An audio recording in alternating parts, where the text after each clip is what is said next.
Buongiorno a tutti voi, lunedì 27 dicembre, ben ritrovati dalla redazione di Rete Veneta. Speriamo abbiate trascorso almeno un paio di giorni di riposo in famiglia, insomma con un po' di serenità. Visto che siamo un po', come si può dire, circondati dalla pandemia, da queste notizie che arrivano, insomma tutto in divenire, ecco, e tanto è vero che tra poco alle 12:30 ci collegheremo con la sede regionale della Protezione Civile, ci sarà il presidente della Regione Veneto Luca Zaia che farà il punto della situazione, quindi staremo insieme fino alle 12:30 e poi cederemo la linea ai nostri colleghi che sono appunto a Marghera per sentire gli aggiornamenti di Luca Zaia. E come dicevo, insomma, sono stati 2 o 3 giorni, spero, di riposo per voi. Noi adesso comunque fra poco ci collegheremo anche con Padova, con Vicenza, cercheremo un po' di capire che aria tira dopo i giorni di Natale e di Santo Stefano. Intanto arrivano anche notizie sempre sul fronte della pandemia, una che riguarda le soglie cosiddette critiche per i ricoveri in terapia intensiva e in reparti ordinari. Insomma, ci sono tante regioni che stanno avvicinandosi alle soglie critiche del 10 e del 15% di posti letto occupati, quindi in una situazione delicata, così come l'altra notizia viene dal generale Figliuolo. Sapete, si occupa lui della campagna vaccinale e ha annunciato che da gennaio diciamo la terza dose, il cosiddetto booster, sarà somministrato dopo 4 mesi dalla seconda dose, quindi verrà ridotto ancora il tempo tra la seconda dose e la cosiddetta dose booster che verrà somministrata, come dicevamo, dopo 4 mesi a partire dal 10 gennaio, quindi dal 10 gennaio si cambiano questi dati. E adesso, in attesa di collegarci con Padova ci andiamo perché ci siamo occupati di telefono amico nei giorni scorsi, insomma un servizio che non lascia mai sole le persone in difficoltà e che sono state operative in questi giorni 24 ore su 24. Vediamo un po' com'è andata. Una maratona di ascolto iniziata alla mezzanotte del 24 di dicembre e che durerà fino alla mezzanotte del 26 di dicembre. Telefono amico non si ferma mai, soprattutto a Natale. Le feste natalizie infatti sono un periodo particolarmente difficile per chi si sente solo e, considerando anche la pandemia, la solitudine si acuisce perché è più difficile incontrarsi e festeggiare con parenti ed amici. Nel 2020, dal 24 al 26 di dicembre, Telefono amico ha ricevuto oltre 500 richieste di aiuto, il 41% in più rispetto al Natale del 2019 pre-pandemia. Il Natale sicuramente è un periodo molto, molto delicato, perché se da un lato è vero che le persone possono stare assieme, godere i momenti più di felicità, di serenità insieme ai familiari, d'altro lato è anche vero che chi è solo a Natale si sente anche meno solo e ha più bisogno di compagnia e di sostegno. Il numero di telefono amico di solito è attivo dalle 10 alle 24, ma per Natale sarà operativo sempre 24 ore su 24, pronto a rispondere e sostenere con una voce comprensiva e rassicurante chi ha bisogno di una parola di conforto, chi vuole essere ascoltato perché ha un problema. E le persone che ci contattano sono comunque quelle che ci contattano, le stesse che ci contattano anche durante l'anno. In questi 8 anni che abbiamo proposto appunto questa maratona natalizia, questi ultimi 2 anni sono cambiate molto le cose, perché anche i nostri contatti non sono più quelli di abituali, ma l'83% delle chiamate sono nuove. Sicuramente questo è un periodo in cui, come dicevo un po' prima, chi è solo si sente ancora meno solo, quindi senz'altro le persone che sono più isolate, che magari non riescono a vedere la famiglia, anche a causa della quarantena che in questo periodo comunque è sicuramente peggiorata, la situazione è peggiorata, e questi hanno bisogno magari di una parola di aiuto, di conforto maggiore, ma comunque chiunque ci può contattare, anche solo se magari sta vivendo un momento di difficoltà o di depressione. Non necessariamente appunto il Natale è sempre gioia, quindi ci può contattare e noi siamo lì, siamo presenti, ci siamo nell'arco di tutta la giornata. Il 2021 non è stato certo un anno facile. Al centro di ascolto di Padova di Telefono Amico sono cresciute del 58% rispetto ai livelli di pandemia le telefonate. Da gennaio e ottobre 2021 sono state già ricevute dal centro veneto dell'organizzazione di volontariato quasi 4.500 chiamate. Eccoci tornati in studio e rimaniamo a Padova, ci colleghiamo subito con Valentina Visentin. Ciao Valentina, buongiorno. Sì, buongiorno Federico, ritorniamo a Padova per fare il punto della situazione di questo Natale, ancora una volta all'insegna purtroppo del Covid, con i contagi appunto che nella provincia di Padova non si fermano. È vero che sono stati refertati meno tamponi, infatti sono 184 quelli risultati positivi nella giornata di Santo Stefano, ma vedremo poi oggi con il nuovo bollettino com'è l'andamento. Sono di fatto più di 14.000 le persone che sono a casa e positive al Covid in questo momento nella provincia di Padova, e la scoperta purtroppo che fa allarmare la provincia è di questi 9 casi di variante Omicron che è stata sequenziata dai laboratori della microbiologia di Padova e che riguarda proprio 9 soggetti padovani. Noi abbiamo già fatto il punto della situazione di queste giornate di Natale con un servizio che, se vuoi, possiamo mandare in onda, che così vi racconta un po' come è andato questo Natale, qual è la situazione dei vari comuni del Padovano. Però ancora non l'abbiamo, come si può dire, acquisito, ecco, questo è un po' il termine tecnico, per cui intanto tu vai pure avanti che poi lo mandiamo tra un attimo. Hanno trovato questi 9 casi di variante Omicron nel Padovano, adesso sono stati inviati i campioni per il sequenziamento del genoma all'Istituto Zooprofilattico delle Tre Venezie di Legnaro per avere la conferma definitiva che si tratti proprio di questa nuova mutazione del virus. Ci sono molti comuni che hanno un tasso di incidenza davvero altissimo, 3 di questi nel Padovano, che sono 2 Carrare, Campo San Martino ed Arquà Petrarca, addirittura hanno un tasso di incidenza che supera quello di 1.000 casi ogni 100.000 abitanti, quindi insomma sono punte davvero alte. E tra i colpiti dal virus anche il sindaco di Abano Terme, che nonostante le sue 3 dosi è risultato positivo al Covid proprio ieri. Ha scritto su Facebook dicendo per fortuna con queste 3 dosi adesso posso dire di avere solo un raffreddore. Sono riprese anche le vaccinazioni che si erano interrotte il giorno di Natale per consentire uno stop anche agli operatori, sono riprese nel giorno di Santo Stefano con 11 linee vaccinali attive tra il padiglione 6 e il padiglione 8, tantissime le prenotazioni, e ieri nella pediatria di Padova sono iniziate anche le vaccinazioni ai bambini dagli 5 agli 11 anni soggetti fragili seguiti appunto dalla pediatria di Padova. Ma oggi, che è il 27 di dicembre, esattamente un anno fa arrivavano i primi vaccini a Padova. È vero, i primi vaccini erano proprio il 27 dicembre dell'anno scorso al personale sanitario. Se vuoi c'è il servizio sui casi della variante Omicron, Valentina. Allora guardiamo quello e poi facciamo il punto sulla campagna vaccinale ad un anno dal suo inizio. Vigilia di Natale con lo spettro di Omicron. Nei laboratori della microbiologia dell'azienda ospedaliera di Padova il 24 di dicembre sono stati individuati 9 casi della nuova variante grazie ad una tecnica messa proprio a punto dagli esperti del laboratorio universitario e che permette di identificare velocemente il tipo di mutazione del virus. La conferma definitiva però arriverà dopo il tracciamento che verrà eseguito all'Istituto Zooprofilattico delle Venezie di Legnaro. I 9 casi di variante Omicron riguardano tutti i residenti nella provincia di Padova, che si conferma tra le più colpite dal virus con oltre 14.000 casi attualmente positivi in tutto il Padovano. Il tasso di incidenza ogni 100.000 abitanti però è di 551, inferiore a quello di Treviso e Vicenza. Tuttavia nel Padovano ci sono ben 3 comuni con un'incidenza di più di 1.000 casi ogni 100.000 abitanti, 2 Carrare, Campo San Martino e Arquà Petrarca, dove il sindaco aveva deciso addirittura di chiudere le scuole 2 giorni prima delle vacanze di Natale. La zona termale dei Colli Euganei resta tra le più colpite dal virus. Anche il sindaco di Abano Terme, Federico Barbierato, ha annunciato su Facebook di essere positivo al Covid. Non sono bastate 3 dosi, ma senza di esse probabilmente non sarei qui, solo con un po' di raffreddore, ha spiegato il primo cittadino.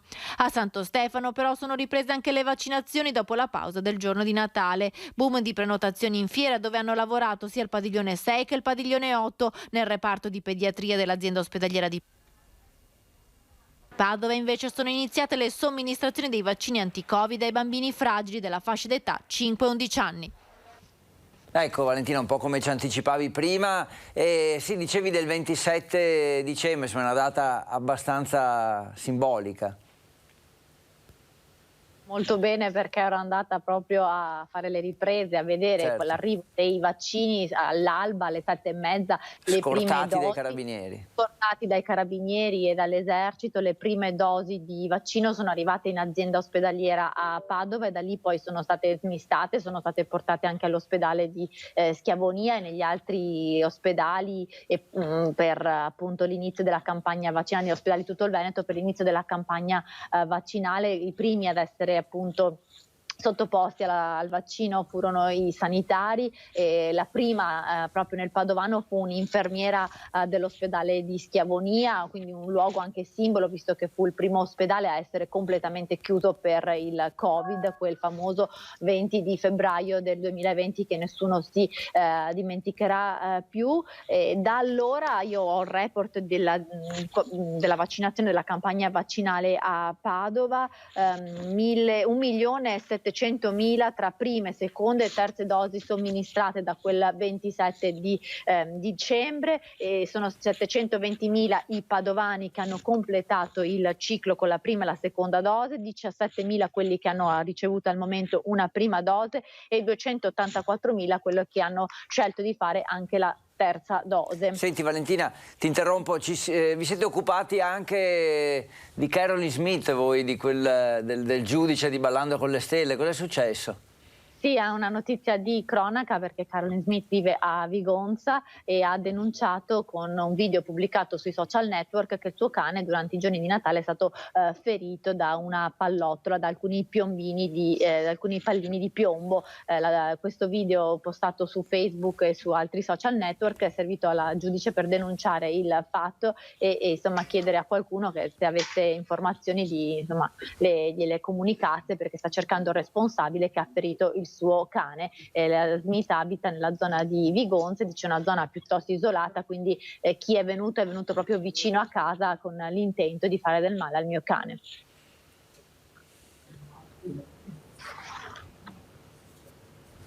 Mi sentite? Sì, dovremmo avere il servizio anche di questo, vediamo. Abbiamo scoperto che qualcuno ha sparato lui.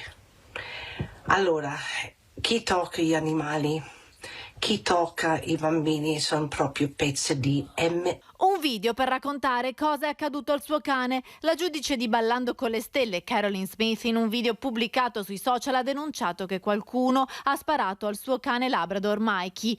La Smith abita da anni a Vigonza con il marito padovano. Rientrata a casa per le vacanze di Natale dopo la fine del programma di successo condotto da Milly Carlucci, ha scoperto che uno dei suoi cani zoppicava e così è corsa dal veterinario che ha trovato alcuni pallini di piombo nella zampa di Mikey.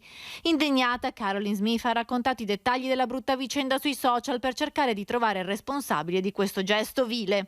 Chi conosce Mikey è il cane, credi, più buono del mondo, non fa male a nessuno, ha fatto giro di casa nostra dell'esterno perché noi siamo in mezzo ai campi e qualcuno vicino a casa mia con un fucile sicuramente, perché c'è le pallottole piccoli all'interno della gamba, quella lì per gli uccelli anetre o qualcosa così, ha sparato il cane mio e crede che ha sparato anche il cane di mio cognato. Nonostante la sua voce calma, la Smith non nasconde la sua rabbia e dice di avere anche un'idea di chi possa essere il colpevole ed è pronta a denunciare. Se qualcuno che è vicino a casa mia lo sa chi è, dimmelo, perché io lo faccio sapere lo stesso, però dimmelo, è meglio, ok? Se no veramente la faccio, lasciamo stare, guarda che faccio, devo trovare questa persona, ok? Ho un'idea chi è, sta attento. Veramente una brutta storia, Valentina, insomma, due temi completamente diversi, ovviamente il Covid è quello che ci impegna di più, immagino che seguirete anche oggi questo tema, quindi ci diamo appuntamento insomma, con i vostri servizi a questa sera. Grazie mille e buon lavoro. Ciao, grazie Valentina. Buon lavoro a tutta la redazione di Padova, noi ci fermiamo per un attimo, poi tra poco andiamo a Vicenza, andiamo a fare il punto della situazione anche lì.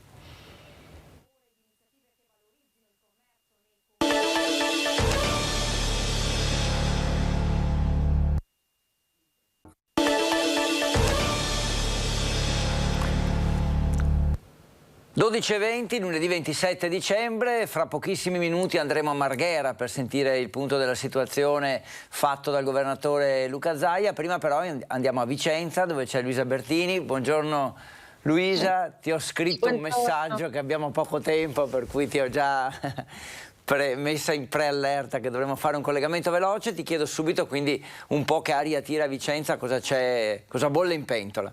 Allora, bolle in pentola sia un po' di cronaca, sia qualcosa relativo ovviamente sul fronte sanitario, perché oggi, lo ricordo, è un anno esatto dal primo vaccinato anche qui all'ULSS 8 Berica. Quindi diciamo all'interno del TG affronteremo sicuramente le tematiche relative al Covid e all'andamento sulla vaccinazione. Do soltanto un dato: in quest'anno sono state effettuate 900.000 dosi, ovviamente tra prime e seconde dosi booster, ma mancano all'appello ancora 53.000 cittadini residenti nell'ULSS 8 Berica, quindi diciamo andremo nel dettaglio anche di dati numerici dopo un anno sul fronte vaccinale e sul fronte diciamo della contrasto a questo virus e alla pandemia. Per quanto riguarda la cronaca sarò brevissima, perché c'è stato un blitz antidroga da parte delle Fiamme Gialle in un appartamento del centro cittadino. Sono risaliti agli spacciatori attraverso le videocamere di sorveglianza, hanno sequestrato 3,5 kg tra marijuana, hashish, e arrestato 3 giovanissimi, perché sono tutti tra i 20 e i 22 anni, di Vicenza. Sono risaliti al pusher. Durante questa perquisizione in appartamento uno degli spacciatori ha cercato anche di liberarsi del borsone che era pieno di droga, gettandolo dalla finestra. Quindi parleremo di questo e di altre notizie di cronaca all'interno del TG. Grazie mille Luisa, l'ha gettato dalla finestra, dove probabilmente ad attenderlo c'erano proprio gli agenti della Guardia di Finanza, e quindi insomma non ha avuto una brillante idea sicuramente. Sì. Grazie Luisa, buona giornata, buon lavoro alla redazione di Vicenza. Ancora una brevissima pausa, perché si avvicina il momento in cui ci collegheremo con Marghera e con Luca Zaia.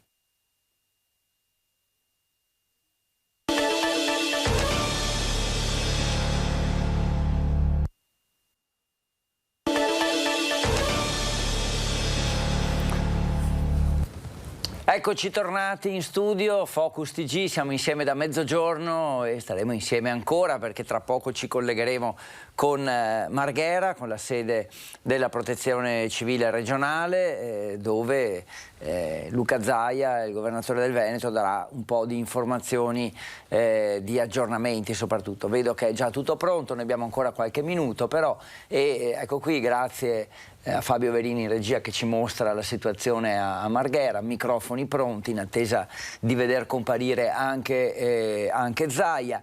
L'hanno detto sia Luisa Bertini che Valentina Visentini nei collegamenti che abbiamo fatto con Vicenza e Padova rispettivamente.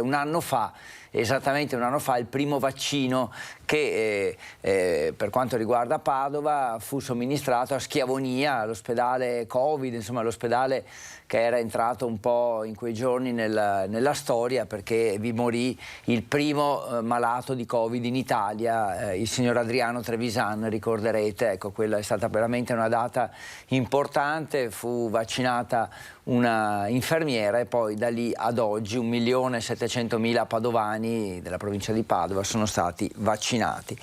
È passato Natale, è passato Santo Stefano e ovviamente noi ci auguriamo che li abbiate trascorsi in serenità. Si avvicina adesso Capodanno, l'altra data che va segnata ovviamente sul calendario, però la discussione di questi giorni è sulla stretta, sulle feste in piazza, sugli assembramenti eccetera. Insomma, noi abbiamo sentito un po' l'opinione dei bassanesi, cosa vorrebbero per Capodanno. Andrebbero evitate, secondo me. Sono comunque sempre pro alle feste in casa tra amici, quindi soprattutto questione Covid, se riusciamo a rimanere contenuti sarebbe molto meglio. So che c'è tanta voglia di tornare a vivere una vita normale, però non è ancora il momento, secondo me. Cioè, tutti si stanno riammalando, quindi meglio di no. Si sta a casa con la famiglia, qualche amico. Ben venga la stretta. Ciao. Esatto. Sì. E poi fa freddo. Evitate quest'anno. Evitate quest'anno. Perché? Perché il virus corre sempre, in ospedale i casi sono in aumento E per i giovani che non vedono l'ora di uscire? E quello è il problema, i giovani non si vaccinano. Fino a che non si vaccinano i giovani non usciranno mai poi. Quindi ben venga la stretta? Certo. Darlo questo Capodanno? Le ripeto, per mio gusto no, però accettiamo quello che ci chiedono. Lì sarei un po' più restrittivo, le dico sinceramente, perché i grossi assembramenti hanno sempre una qualche incognita. Quindi ben vengano le strette di Capodanno? Beh, oddio, non proprio strette, però una qualche limitazione, sì. Con quello che si sente in giro, purtroppo... Tutti a casa? Fa paura. No, bisogna essere molto protetti, evitare di stare troppo appiccicati, ma come si fa? Lei cosa farà a Capodanno? Io a Capodanno starò a casa con i miei. Ben venga una stretta? Sì, quello sì. È meglio evitarle? Sì, assolutamente sì. Cosa farà lei a Capodanno? A casa, coi bimbi. Molta incertezza, anche molta saggezza sia da parte di giovani che meno giovani, insomma, su questa volontà di evitare assembramenti, ma che anche le regole, insomma, portino a questo. Vabbè, il generale Figliuolo ha detto: per il momento le restrizioni che sono state messe a punto con l'ultimo decreto possono bastare. Andiamo a Marghera, adesso è arrivato il presidente Luca Zaia. No, dobbiamo dire che i giornalisti sono qua presenti anche oggi. Tutta la squadra al completo. Potrebbe essere la foto di 22 mesi fa questa qui, se guardate. Si vede la depressione? No, manca Massimiliano. No, Emiliano. Si mette pure questo. Perché mi ha detto un vicino. No, sta non troppo vicino, ma no. Pronti? Bene. Oggi è una giornata importante perché intanto siamo qua con l'assessore, abbiamo fatto una riunione lunghissima anche stamattina con i direttori generali, però è importante perché abbiamo invitato la dottoressa Antonia Ricci, che è il direttore dell'istituto profilattico, e il dottor Bonfante Francesco, che è uno dei suoi virologi veri, e perché oggi ci sono, insomma, abbiamo espresso un desiderio, no? Un desiderata prima di Natale. Ho detto: ma è possibile che non ci sia nessuno in Italia e al mondo che si è posto il problema di capire se sto vaccino c'è i buchi per l'Omicron oppure no? E siccome quando quel giorno che avevamo i primi 3 Omicron ho detto: non ammazziamo il virus, teniamolo vivo e proviamo a lavorarci sopra, e loro sono straordinari, poi vi diranno. Quindi non escludo che questo studio sia il primo o tra i primissimi al mondo e andrà sicuramente pubblicato, e rappresentano la parte di quelli che chiacchierano poco e lavorano tanto, quindi grazie per il lavoro che avete fatto. Guardate, oggi è una giornata storica perché rispondiamo a una domanda, che è quella che la signora Maria si fa: ma a terza dose mi serve qualcosa? L'Omicron mi stende? E avremo la risposta. Ma quanto mi dura il vaccino? E abbiamo la risposta, che non è roba da poco, però prima c'è un po' di roba da dirvi. Allora, intanto che siamo stati più bravi, classifica nazionale, migliori, ci hanno dato il diploma, 24-25 dicembre la regione che ha vaccinato di più è stata il Veneto. Quindi voglio ringraziare di cuore tutti i nostri operatori, ma non solo i vaccinatori, tutti quelli che fanno tamponi e centri tampone, tutto il mondo, insomma, del volontariato, dei sanitari, sono tutti quelli che lavorano in questo momento di incubo, di tragedia che abbiamo. Capisco chi si lamenta delle code, ma è il principio del vaso, no? Cioè, se un vaso tiene 1 litro, se tu pensi di fargli tenere 2 litri di acqua va per sopra, cioè tracima. Questa è la capacità che noi abbiamo e non abbiamo personale in più. Però insomma cerchiamo sempre di essere tra i migliori, prova ne sia che siamo sempre, tutti i giorni, i primi in Italia per numero di tamponi. Pensate, se si lamentano in Veneto, immaginate cosa succede in altre regioni. Cioè, quando noi facciamo 150-160 mila tamponi al giorno, abbiamo regioni che più o meno i nostri abitanti che ne fanno 45-46 mila. Allora, vediamo il bollettino.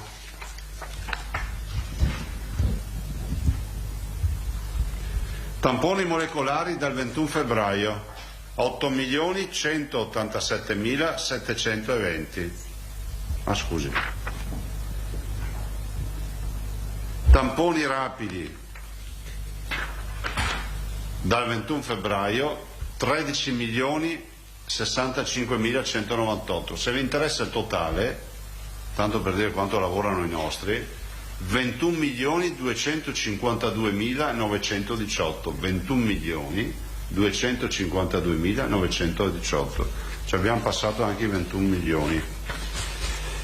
Positivi nelle ultime 24 ore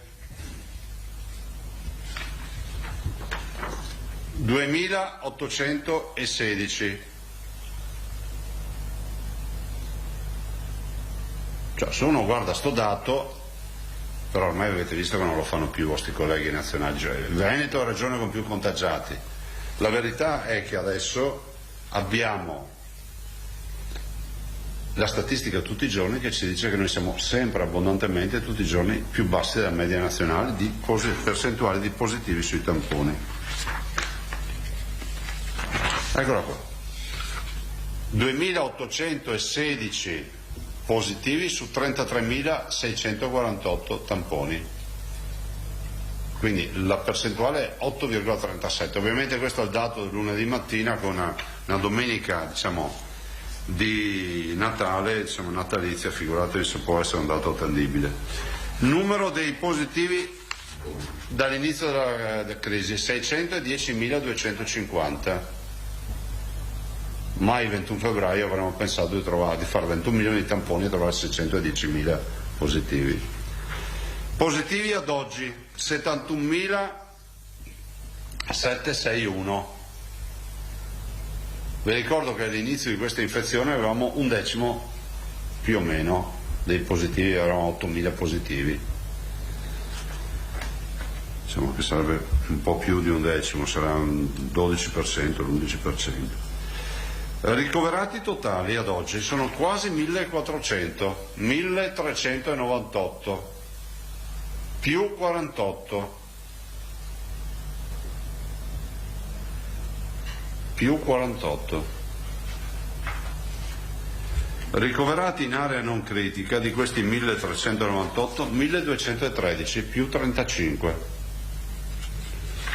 Ricoverati in terapia intensiva 185, più 13.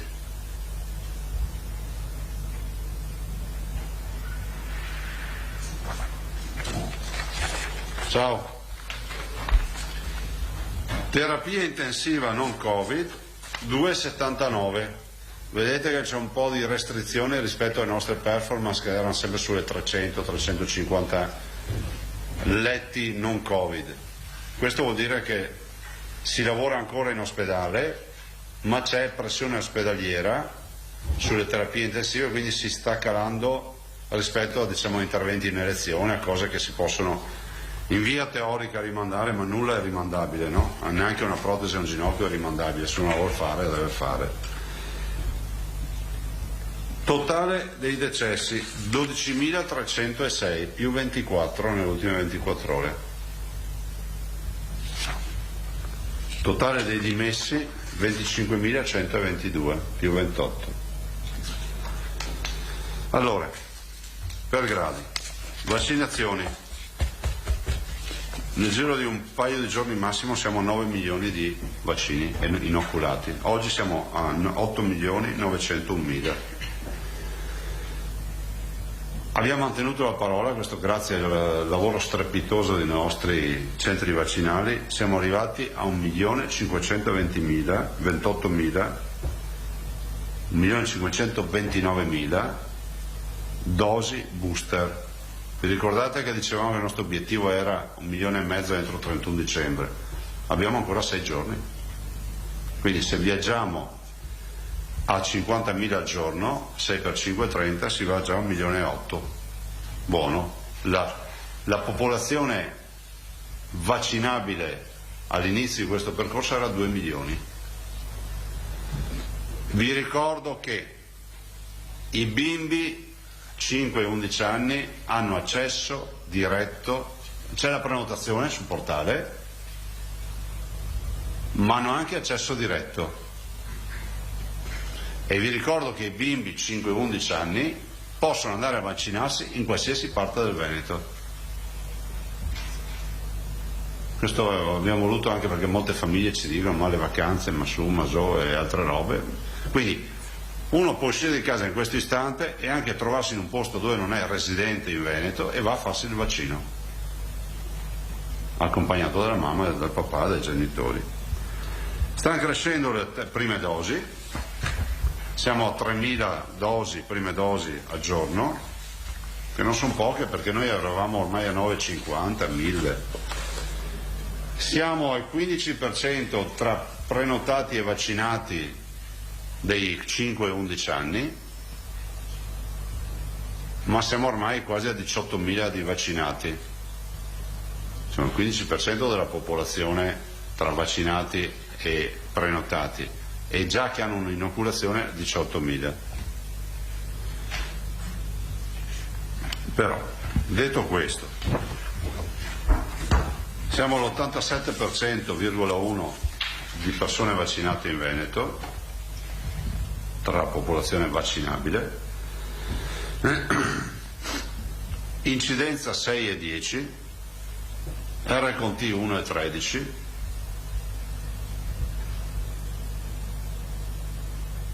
occupazione terapia intensiva 17, occupazione area medica 18%.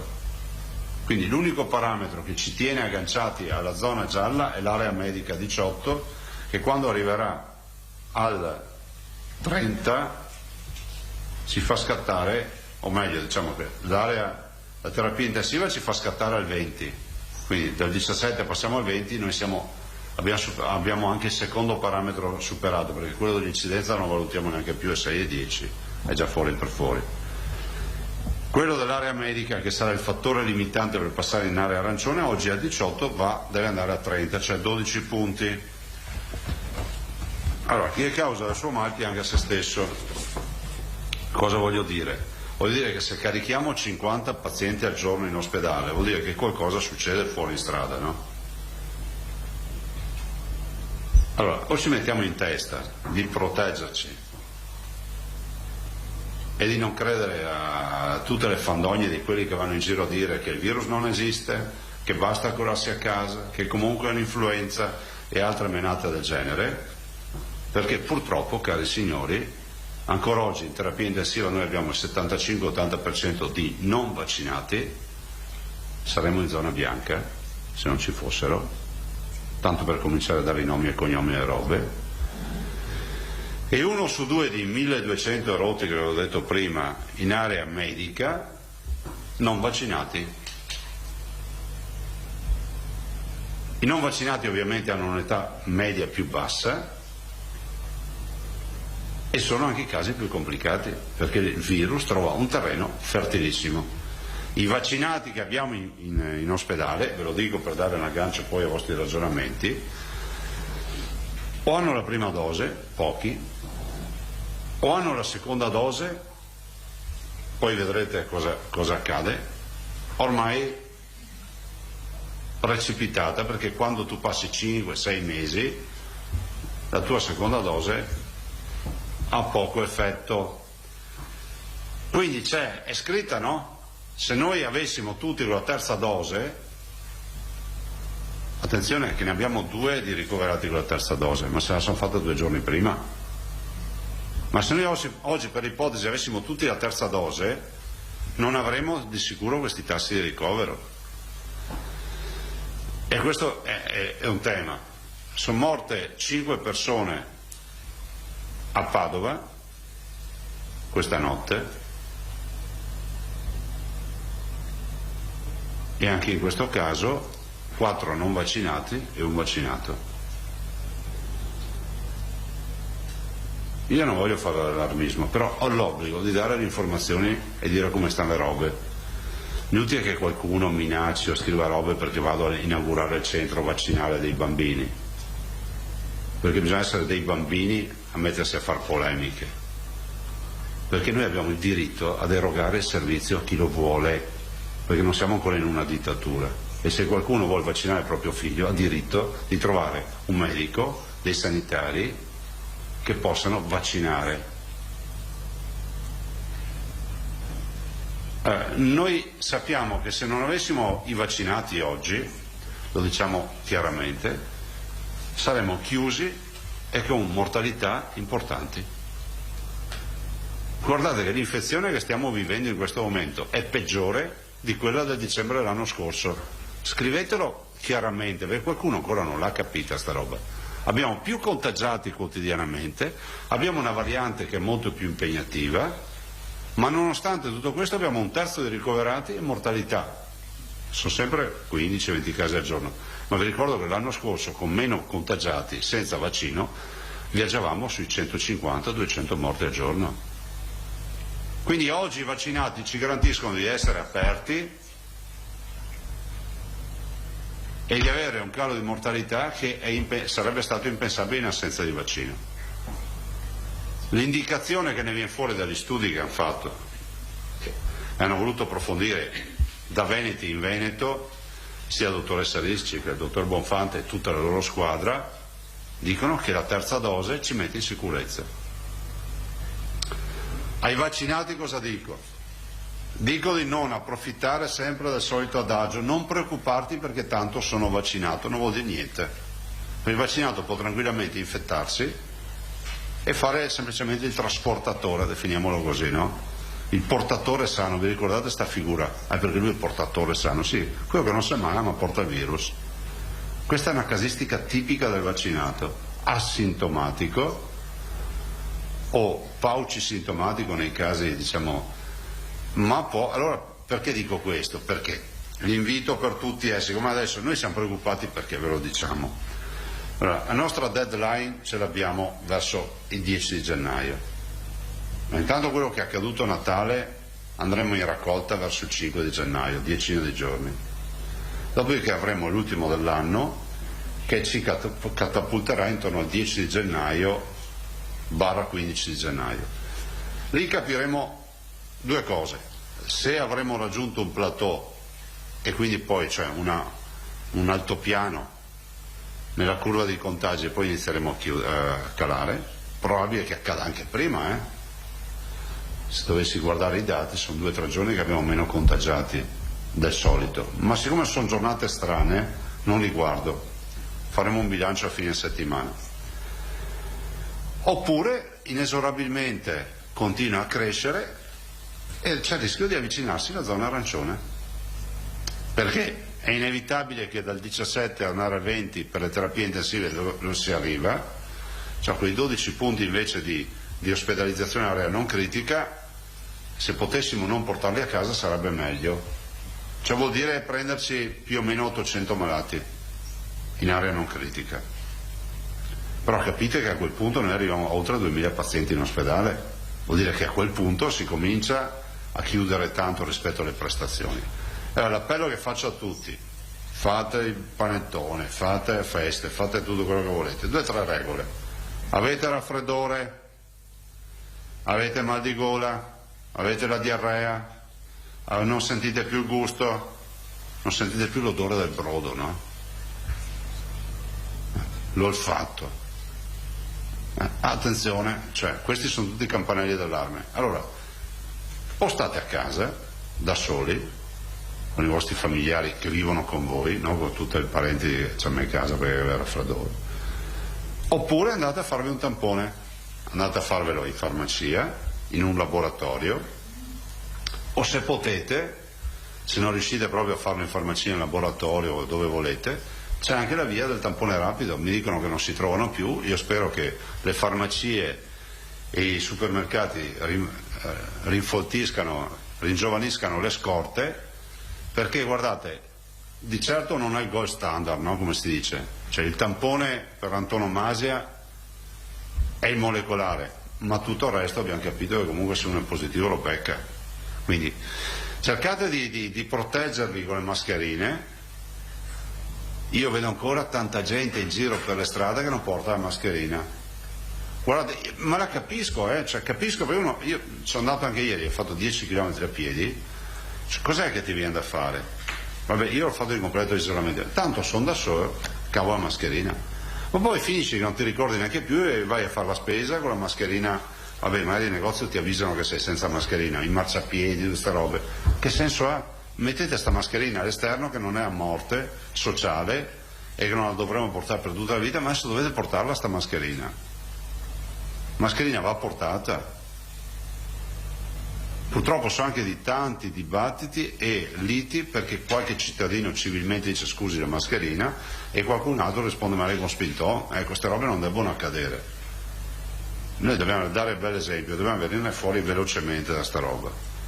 Siamo preoccupati delle festività, ve lo diciamo chiaramente, perché 50 caricati oggi non sono pochi e capite che l'infezione, tutti infetti, 5 giorni per diventare positivo più o meno, dopo stai a casa, giustamente tenti la cura domiciliare che farai subito appena hai sintomi, hai notizie della tua positività, i medici di base daranno tutti i farmaci che vogliono, possibili e immaginabili, non ci sono farmaci vietati, evitiamo di fare sempre i soliti discorsi che se un farmaco non ve lo danno è perché il vostro medico decide di non darvelo, non c'è nessuna carta al mondo che dice che non deve darvelo. Tutti i farmaci autorizzati sul mercato, reperibili in farmacia, sono somministrabili, anche off-label, cioè anche se non sono per la tosse, ma qualcuno potrebbe dire ma te do l'invermifugo, l'invermectina e la usi perché te fa passare la tosse. No, hanno dimostrato che non funziona, ma non importa, se un medico la vuol dare la può ancora dare, come l'idrossiclorochina o altri farmaci. Allora, detto tutto questo, 5 giorni, pensate si passeranno magari nel migliore dei casi 5-6 giorni, ma chi peggiora vuol dire che ce lo ritroveremo rispetto alla festa di Natale fra 10 giorni, quindi verso il 5 di gennaio. Il 5 di gennaio avremo un bilancio di cosa è accaduto a Natale. L'unica cosa che ci fa ben sperare è che il 1,5 milioni di terze dosi è fatto e comunque hanno blindato un bel po' di popolazione, soprattutto i più anziani. Adesso speriamo di capire, di correre ancora di più sulle somministrazioni. Vi dico che, me lo ricordava prima l'assessore Lanzarini, anticipazione del Green Pass a 6 mesi di durata, anticipazione, ne parlavo col generale Figliolo a Natale, della terza dose a 4 mesi. Noi per il combinato disposto di queste robe entro febbraio abbiamo altri 2 milioni di persone da vaccinare. Quindi cercate, appello ai cittadini, di farlo velocemente. Prenotatevi, presentatevi al centro vaccinale se non riuscite in qualsiasi, fate in modo di vaccinarvi. Non ci danno una percentuale sui vaccini, non siamo pagati, siamo solo preoccupati del fatto che oltre a morire di Covid poi si muore anche di cancro e di altre patologie perché non riusciamo a curare i veneti. Questo è l'unico motivo per cui siamo qui anche il 27 di dicembre a parlare di ste robe, che in altri anni avremmo fatto tutt'altre robe, avremmo già consumato le lame degli sci. Ecco. Quindi è un sacrificio per tutti noi. Se avete domande poi passo la parola alla dottoressa Ricci e poi al dottor Bonfante. Allora cominciamo con Tosato, poi Zambon, Malavasi, Vanzana. Sì, buongiorno, buongiorno Presidente, buongiorno.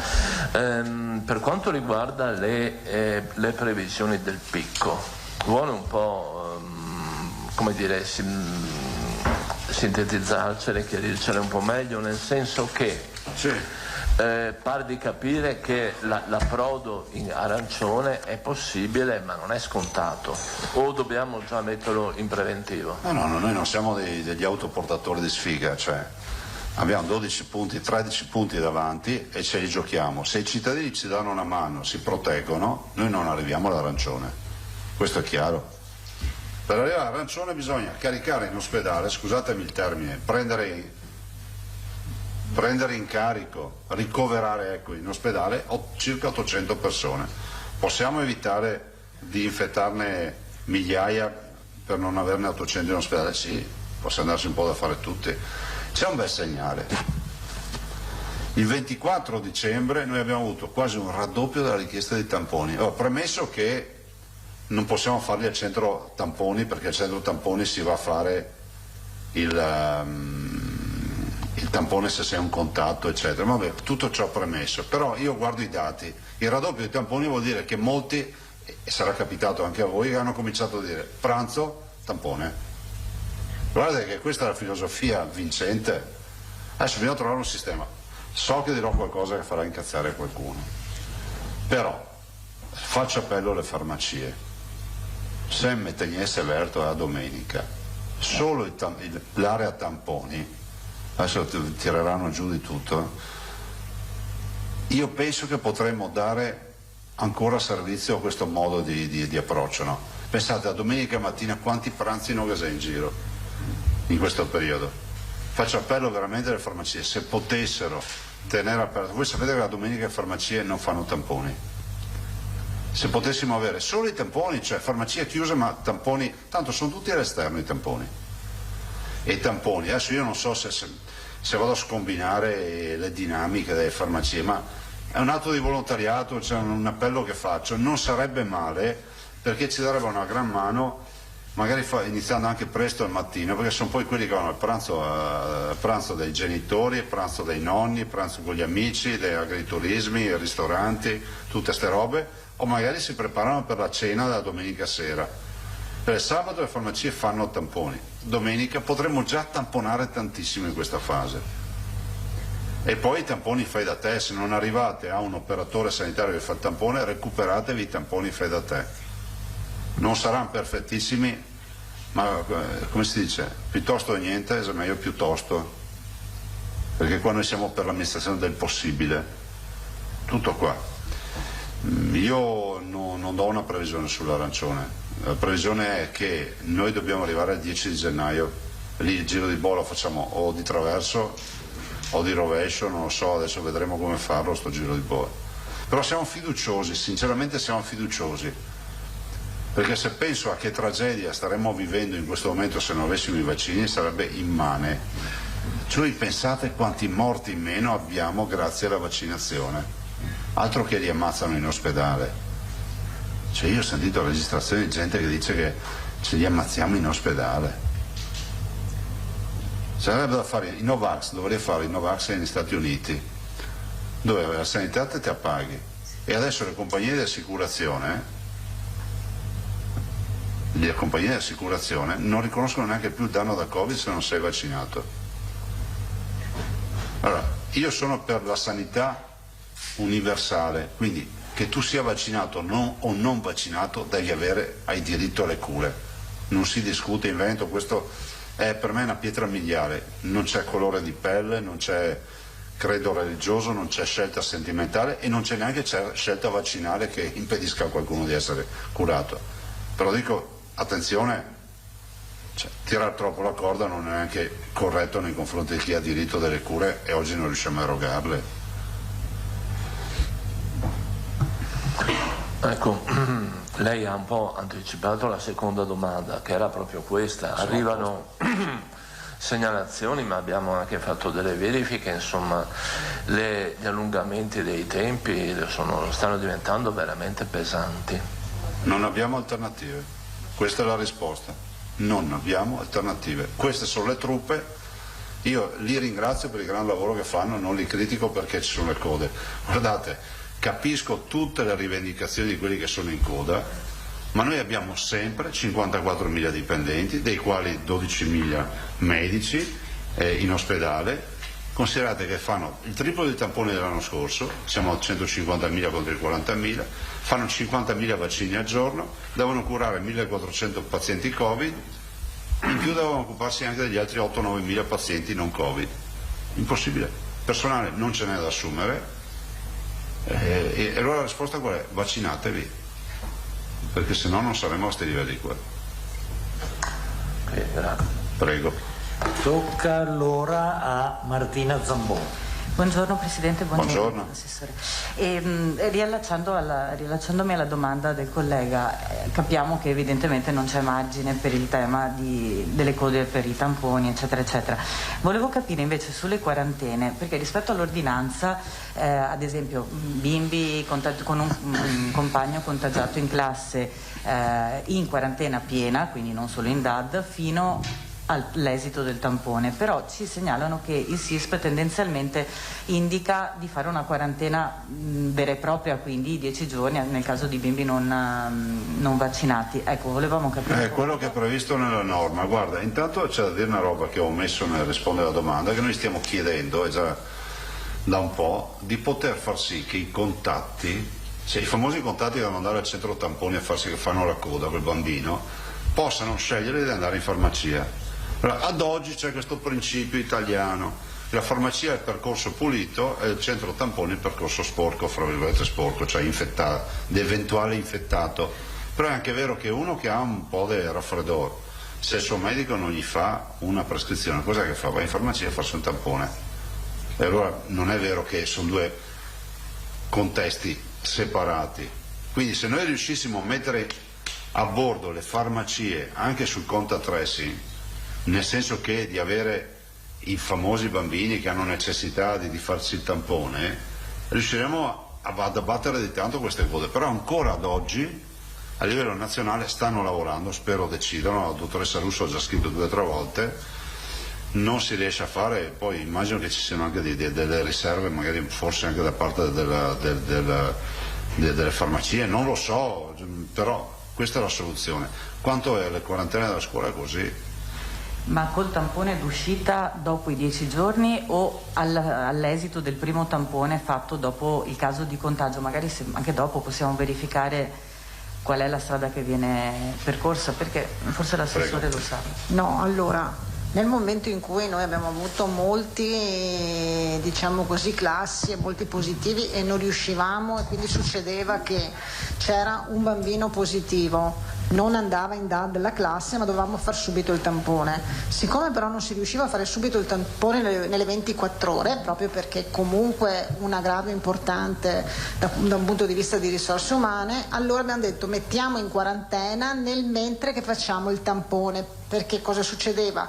Che il bambino andava a calcio, andava a pallavolo, certo, andava fuori, eccetera, e per caso poteva essere anche positivo, essendo stato un contatto di un positivo.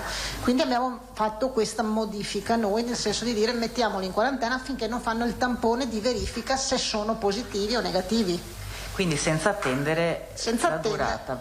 Ci segnalano sta cosa, per cui magari la verifichiamo. Approfitto per chiedere altri 2 dettagli. Si comincia a discutere proprio per la mole di persone in quarantena, cioè chiunque di noi conosce amici, famiglie con bimbi, proprio tipicamente la scuola, per cui stanno in quarantena 40 persone della cerchia familiare o 30. C'è chi comincia a chiedersi se almeno per chi ha la terza dose questo meccanismo si possa... Secondo me, evitare. guarda, io non sono uno scienziato, secondo me è ragionevole cominciare a fare un ragionamento, perché poi lo chiederete anche alla dottoressa Ricci e al dottor Bonfante. Questa idea della quarantena uguale per tutti, attenzione, io non la vedo come un fatto discriminatorio, lo, vedo lo guardo dal punto di vista scientifico, non da scienziato, ma leggendo le carte. Se è vero che comunque il vaccinato, soprattutto in terza dose, poveri bimbi non saranno la terza dose, fra l'altro. Fra l'altro voglio ricordarvi che quasi tripla l'incidenza sui bambini in età scolastica rispetto agli adulti. Quindi lì il virus circola alla grande nelle scuole. Adesso qua tutti chiedono, ma lei è per la DAD o per la scuola in presenza? Rendetevi conto che abbiamo 2140 scuole che comunque sono in DAD, cioè nel senso che noi abbiamo un sacco di classi in DAD. Staremo a vedere, arriviamo al 6 gennaio, dopo capiamo. L'anno scorso noi ci siamo salvati con 15 giorni di DAD, vi ricordo, nonostante le proteste che sembrava che avessimo... Cioè, sì, no, il tema dell'ipotesi terza dose per ridurre o evitare la quarantena è anche proprio per mantenere i servizi, perché cominciano ad essere numeri per cui autobus, aerei, treni, tutto, banche, poste, panettieri, tutto. Va bene, quindi su questo noi ci crediamo e stiamo lavorando. Io peraltro sono convinto che se c'è il supporto scientifico il tema della quarantena sul vaccinato debba essere assolutamente rivisto. Okay. Perfetto, grazie. Però su base scientifica, quindi il CTS si esprima. Il collega Malavasi. Grazie. Dunque, per riprendere un po' quello che ha già anticipato Martina, che il Presidente ha già esplorato, diciamo. La questione dei bambini, in effetti, che sono in questo momento la fascia d'età più colpita, diciamo, dal contagio.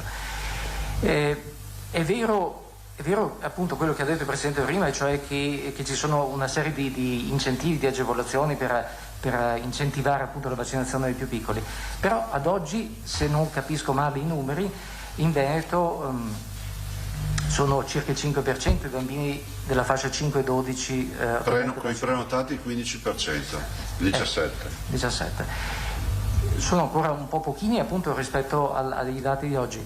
È pensabile di trovare qualche ulteriore misura di sollecitazione rispetto ai genitori? Guarda, allora questo è un mondo delicato. Allora, potrei anche dire, se volessimo proprio ragionarci sopra, che l'adulto alla fine fa prima una scelta individuale, che se volete anche un po' egoistica, no? Dice mi vaccino per non beccarmi il virus, perché ho visto che il virus sugli adulti fa già sulla mia fascia d'età, insomma, vedete ogni giorno c'è qualcuno, avete visto anche il campione di kickboxing di ieri.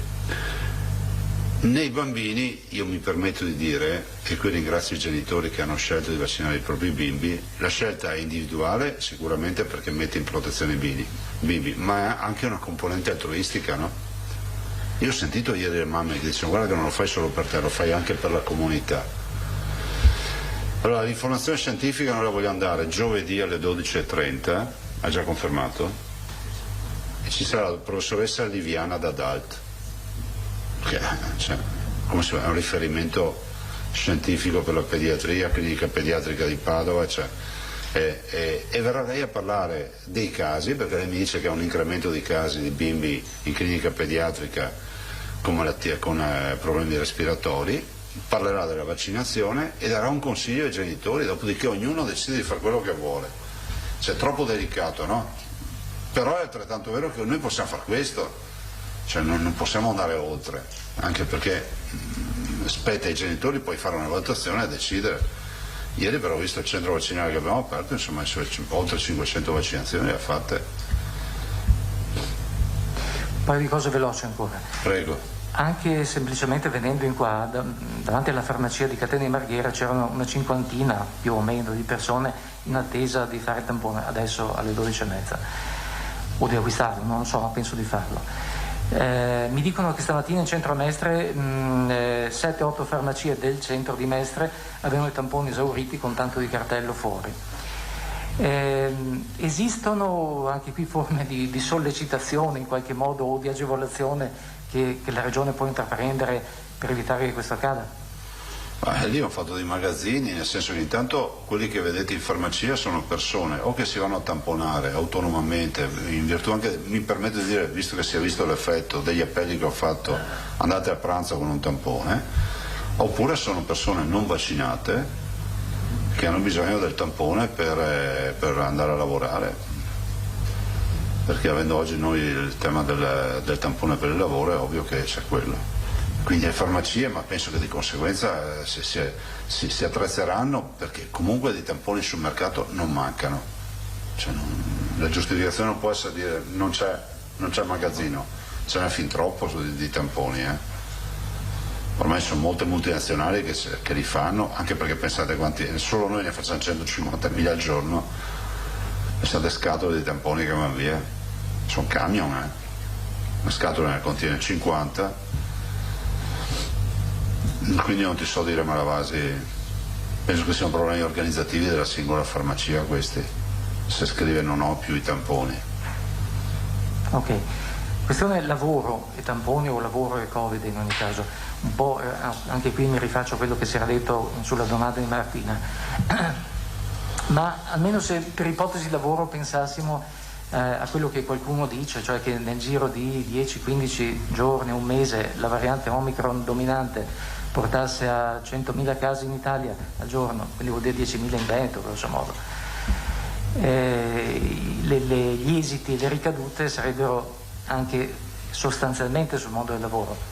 Allora, c'è margine in una ipotesi, in una prospettiva del genere per cambiare le regole del gioco, appunto, è un po' quello che si diceva un attimo fa, le quarantene non lo so, solo per i Novax, per chi ha fatto una dose, per insomma cambiare le regole. Insomma, se la quarantena viene cambiata, io spero di sì, rispetto al vaccinato e alla terza dose, ma non per fatti discriminatori, se ci sono evidenze scientifiche, poi magari il CTS ci dice guardate voi siete fuori di testa, chiusa lì, e questo sì, altrimenti no.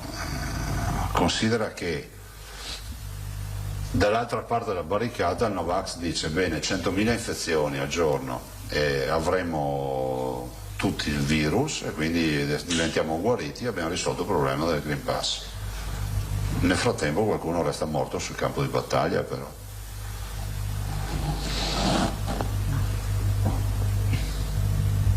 Altro non ho da aggiungere. Grazie. Alda Danzan. Buongiorno Presidente. Ciao. Con dei tamponi, un lettore ci chiede se è possibile dare disposizioni alle ULSS per diversificare gli accessi, nel senso che c'è chi prenota e chi va liberamente. Poi alla fine l'imbuto è lo stesso, nel senso che vanno sia i prenotati che i non prenotati. Pensate di dare indicazioni? Le abbiamo già date, il problema è che c'è stato un po' di caos questo fine settimana con le festività, e c'è stato caos nella Padova e anche nel Veneziano. Anche a Verona. Prego? Questa segnalazione c'è anche da Verona. Verona è probabile, e abbiamo dato questa indicazione.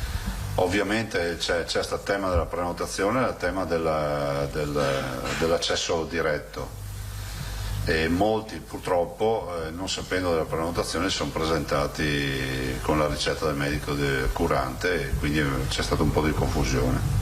Ne abbiamo proprio parlato stamattina in riunione. Quindi l'indicazione è quella di separare i percorsi. Certo è che poi c'è un problema della coda, no? Perché se tu hai la coda di 3 km, quello che bisogna farlo arrivare perché magari ha prenotato, lì c'è anche un problema logistico. Ha detto Presidente già non abbiamo alternative in merito a quello che sta succedendo, e quindi il personale è sempre... L'alternativa è quella delle farmacie, se riuscissimo a fare in modo che il contatto di positivo possa andare a testarsi ad esempio all'interno della farmacia. Non so se i farmacisti si arrabbiano per sta roba, però comunque già ci vanno i positivi in farmacia, perché vedo i dati, loro fanno 60.000 tamponi al giorno più o meno, e vedo che sparano un bel po' di positivi, quindi li beccano anche loro i positivi. Questa mattina siamo arrivati a oltre 70.000 isolati, e cioè persone positive che devono stare in isolamento. Poi ci sono i contatti e li scatta la quarantena. Avete un dato di quanti siano i veneti in quarantena? Lo possiamo ricavare, ma è pauroso. Perché 70.000 sono i positivi, ma se poi è un figlio, mamma, papà, altri fratelli, guarda, io direi di essere tantissimi. Direi che verosimilmente almeno farei per 5, farei per 10, ma è vero che molti stanno finendo la quarantena dei 70.000, quindi sono dai 400-500.000 persone in Veneto sono comunque quarantenate, isolate, diciamo. Vabbè, scuola sta pensando sul serio, Presidente, ad una ordinanza per o allungare le vacanze di Natale, no, o evitare di farli tornare in classe, visto che è lì che abbiamo il maggior numero di infezioni? No, il timing che si è andati è questo: fine anno, verifica del grado di infezione i primi giorni di gennaio, e poi si decide. Fermo restando che noi ci battiamo fino in fondo perché resti in presenza la scuola, E comunque se mai capitasse riguarderebbe della seconda media in su. Questa potrebbe essere l'idea, quantomeno non da risolvere, ma di attutire il colpo della scuola. Però guardate che ad oggi non c'è nulla in cantiere, Lo dico soprattutto a quelli che manifestano: evitate di organizzarlo e potreste farlo per niente. Grazie. Prego. Posto. Io non ho altri colleghi. Prego, tu sappia. Prima sempre 3 domande all'inizio e una alla fine. Veramente è la terza, per essere precisi. Comunque sia, lei prima ha accennato, ha ricevuto qualche letterina di Natale per l'inaugurazione dell'hub vaccinale ai suoi fedeli amici? Basta guardare i social, insomma, perché che sa di tutto. Ma insulti ma no, ma guarda, lasciate o toni minori. Posso dire, lasciate perdere, cioè, sì, il fatto è che c'è gente che confonde l'RNA col grafene, se non c'è poi mai. È che mi pare che siano loro che non lasciano perdere. Guardate, noi non siamo degli istigatori, facciamo il nostro dovere, che è quello di erogare dei servizi e di occuparsi della salute dei veneti. Se qui venisse un patatrac a livello di salute, di certo non vanno dai Novax a chiedere conto alle procure, vengono da me e da lei e dai nostri dirigenti. Quindi si capisce che la responsabilità è diversa. È un po' come il campo da calcio, quello che è in tribuna riscaldata è diverso da quello che è in campo che tira sbaionare. Ecco, noi siamo in campo. Il giorno che si invertiranno i ruoli, dopo uno fa tutte le sue teorie. Però vedo anche che quando, come si può dire, la protesta è estrema, ma prendendo in mano qualche istituzione diventa estrema fino a un certo punto, perché poi si rispettano le regole per non andare nei guai, no? Perché allora è ideologica, allora, se uno ha un'idea così forte la fa anche pratica, no? Vabbè. Un minuto Martina Zambon. Mezzo, solo per chiudere il discorso di prima, perché ci sono arrivati ovviamente 1000 messaggi. La domanda che ci fanno è, quindi nel momento in cui si riesce a fare il tampone, senza aspettarci che in 24 ore si riesca a farlo, vista la mole di lavoro che c'è, con quello però liberi dopo il contatto con il compagnuccio di classe? E dipende che giorno. Cioè non è che tu poi fai il tampone, hai sempre comunque l'incubazione. Cioè tu non è che fai oggi il contatto, fai il tampone, se è negativo vai in giro. Quindi si deve aspettare comunque i 10 giorni e poi il tampone d'uscita, quindi?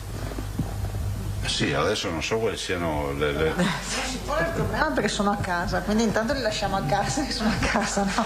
Quindi non è che è in vacanza, facciamo nel senso che probabilmente ci sono forse dei dipartimenti che interpretano in maniera, questa mi sembra che sia la domanda, forse diversa rispetto ad altri dipartimenti. Facciamo un chiarimento e ve lo inviamo comunque, così vi chiariamo definitivamente, insomma, rispetto all'ultima indicazione che noi con la dottoressa Russo abbiamo mandato, va bene? Grazie mille, proprio perché è una delle cose che chiedono di più. Ai genitori vorrei che fosse chiaro che queste norme non sono invenzioni nostre, sono norme nazionali.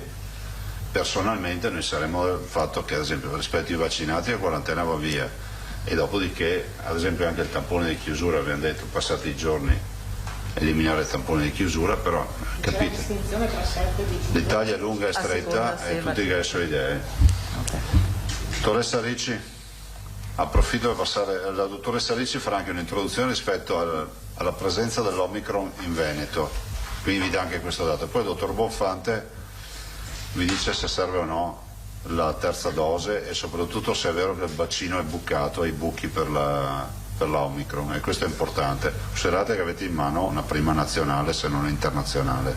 Grazie e grazie per il bel lavoro. Fatto in quanti giorni? Dal giorno della Omicron, e come di consuetudine la dottoressa Ricci l'anno scorso alle 23 e 24 giuro 23 e 59 alle 24, e quest'anno alla vigilia mi dice guarda che siamo pronti con lo studio. Il 23 avevo detto? Sì, il 23. Mi ha anticipato di un giorno. No, loro sono bravi veramente. Se non ci fosse stato lo zoo profilatico sarebbe stata dura. Osservate che tutte le sequenziazioni che hanno fatto, tutte le sperimentazioni che abbiamo fatto, veramente bravi. Osservate che qui hanno lavorato col virus vivo, lo dico gli eroi che gira con due guanti e 4 mascherine e fa i scienziati. Qui hanno lavorato col virus vivo e fa ste robe, non morto, con i caschi, con scafandro, perché se ammazzi il virus puoi fare altre robe, ma non sta roba qua. Quindi bravi veramente, e non sono contagiati, quindi sono stati attenti. Buon lavoro. Grazie. Ci vediamo giovedì, ragazzi. Prego, dottoressa Ricci. Grazie, io sarò brevissima perché voglio solo fare un'introduzione. Buongiorno a tutti. Insomma, oggi è una giornata un po' simbolica, no? Perché il 27 dicembre dell'anno scorso c'è stata l'inoculazione delle prime dosi di vaccino, E se vi ricordate, quando ne ho parlato in una delle conferenze stampa, io l'ho definito e continuo a definirlo un miracolo della scienza, e oggi siamo qui a parlare sempre di vaccini, di nuove varianti, e mi sembrava assolutamente doveroso farvi conoscere chi in laboratorio col virus ci lavora veramente, no?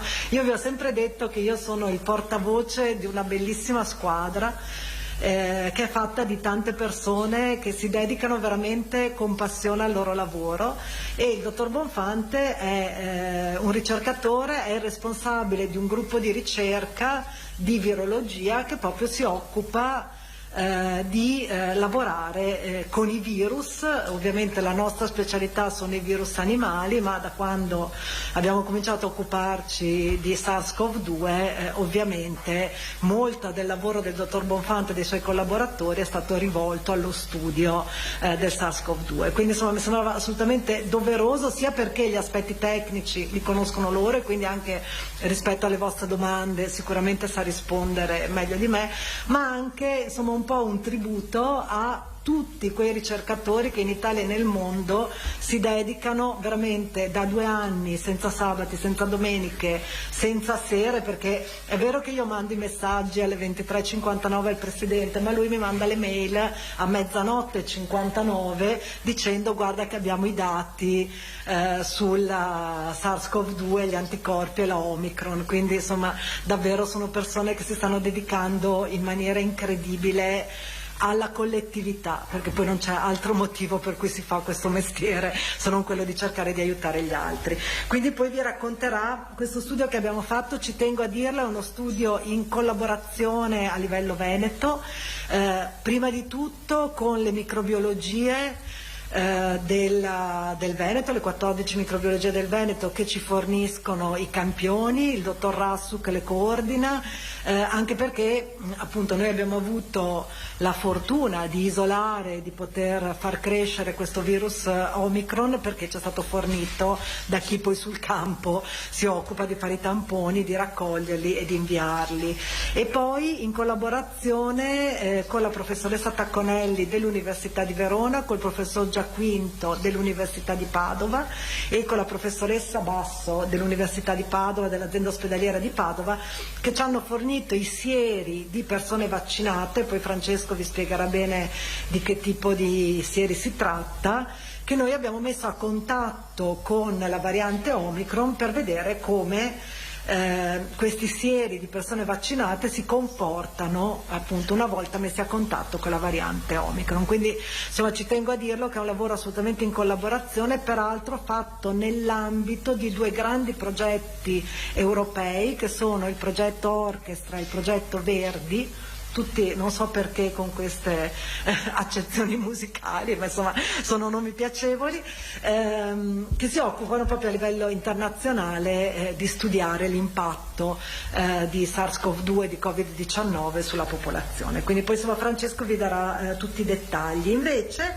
io volevo darvi in assoluta anteprima, perché mi è arrivato via WhatsApp esatto, il dato definitivo della survey dell'Istituto Superiore di Sanità. Allora, sapete che periodicamente l'Istituto Superiore di Sanità fa delle indagini a livello nazionale, dando indicazioni a tutte le regioni del numero di tamponi da sequenziare in un determinato giorno. Quella i cui risultati vi riporto oggi si riferisce al 20 dicembre, quindi il 20 dicembre in tutte le regioni italiane sono stati prelevati un numero statisticamente significativo di tamponi indicato dall'ISS.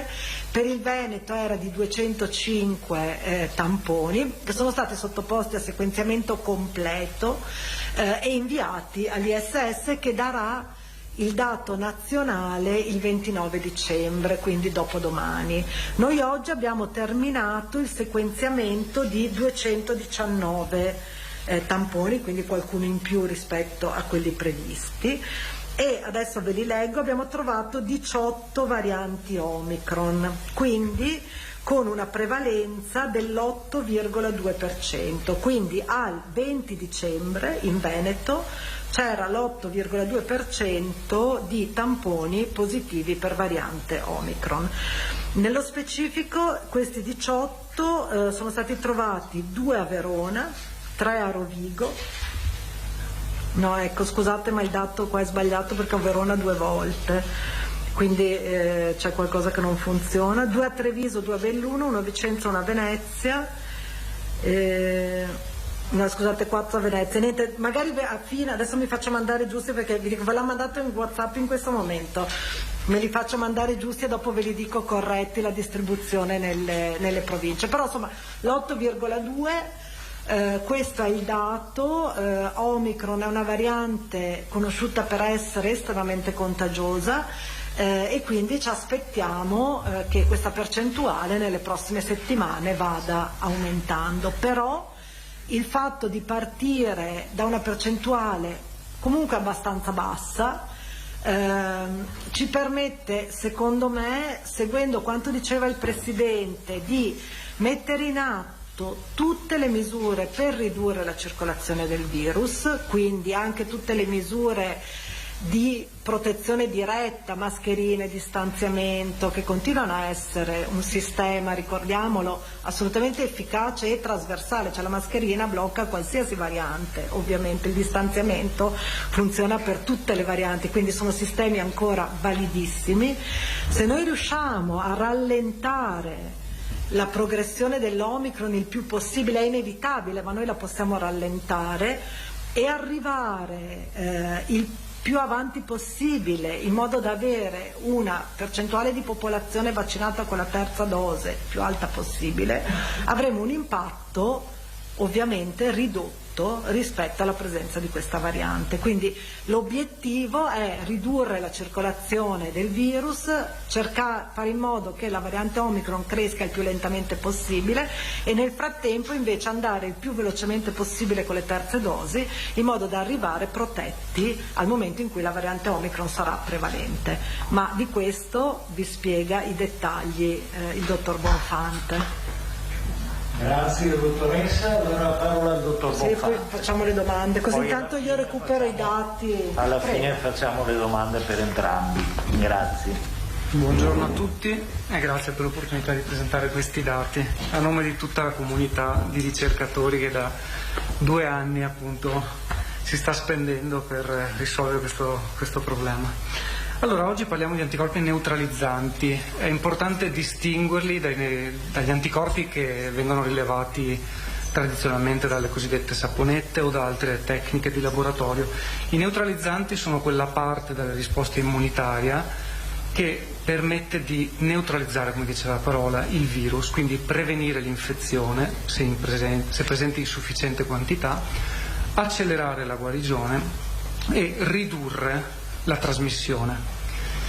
Per effettuare questo tipo di saggio, la quantificazione dei neutralizzanti, come diceva la dottoressa Ricci e il presidente Zaia, sono richieste delle specialità, alte professionalità, dei laboratori di biosicurezza di livello 3, ce ne sono ben pochi in Italia e anche all'estero, e per nostra fortuna l'Istituto Zooprofilattico si è recentemente dotato di un nuovo laboratorio BSL3, come viene denominato, e grazie al team di virologi siamo stati in grado di lavorare con la variante Omicron ed altre varianti in assoluta sicurezza nostra, della comunità nella quale operiamo.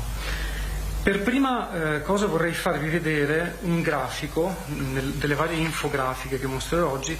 La prima, che mostro ora, in pratica mostra nella parte sinistra del grafico il titolo anticorpale neutralizzante in una popolazione prima della terza dose, nella metà destra dopo la terza dose, dopo il cosiddetto booster.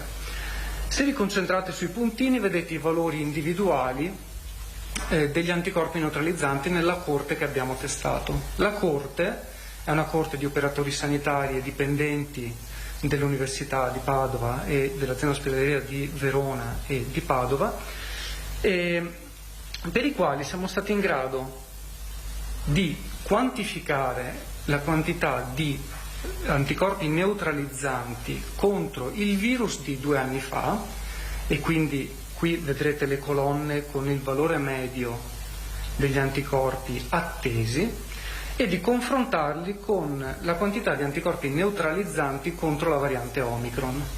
Se vi concentrate nella prima metà a sinistra del grafico, vedete che il cosiddetto mismatch, come dicono gli inglesi, è pari a 21 volte. Dopo la terza dose, questo mismatch da 21 volte si riduce a 11 volte. Questo non significa che il vaccino, anche dopo la terza dose, sia 11 volte meno protettivo di un tempo, perché la quantità di anticorpi in grado di dare protezione è abbastanza bassa, sono neutralizzanti, sono molto efficaci, non vi è bisogno di titoli esageratamente alti. E per ricollegarmi a questo concetto, grazie,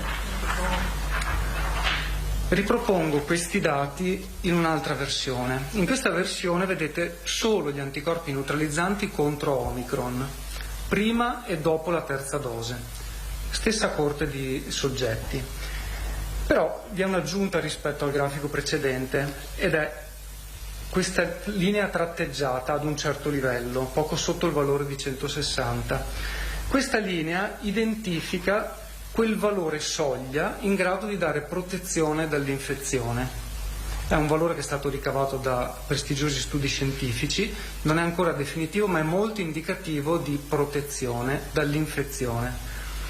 Come vedete, prima della terza dose, i titoli anticorpali a 6 mesi dal completamento del ciclo vaccinale fanno sì che nei nostri operatori solo il 5% sia protetto. Dopo la terza dose, ben il 75% delle persone che abbiamo testato aveva un livello anticorpale sufficientemente alto per garantire una prevenzione dell'infezione.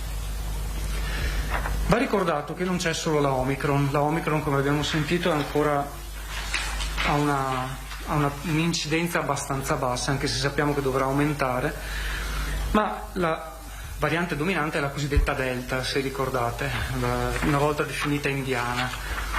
Se noi andiamo a fare lo stesso tipo di sperimentazione, lo stesso tipo di esperimento, il quadro è più roseo, e questo lo sapevamo, perché la variante Delta è più vicina, come dire, ai nostri vaccini attuali, e prima del richiamo un 67% dei nostri operatori sarebbe risultato protetto, dopo il richiamo sfioriamo praticamente il 100%, 94%.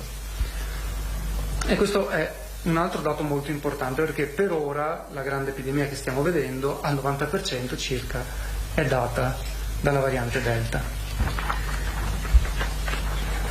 Un altro aspetto che comunque vale la pena di ricordare, tornando a Omicron, è che sì, il 75% è protetto da infezione, ma sembra quasi controintuitivo, ma la quantità di anticorpi necessaria per proteggere da malattia grave, che non è la febbre, ma è essere intubati o essere in terapia intensiva, è in realtà più bassa. La soglia, quella lineetta che avevo mostrato prima, è un po' più bassa, e quindi le percentuali di persone protette da malattia grave contro Omicron dopo la terza dose sale notevolmente al 93%.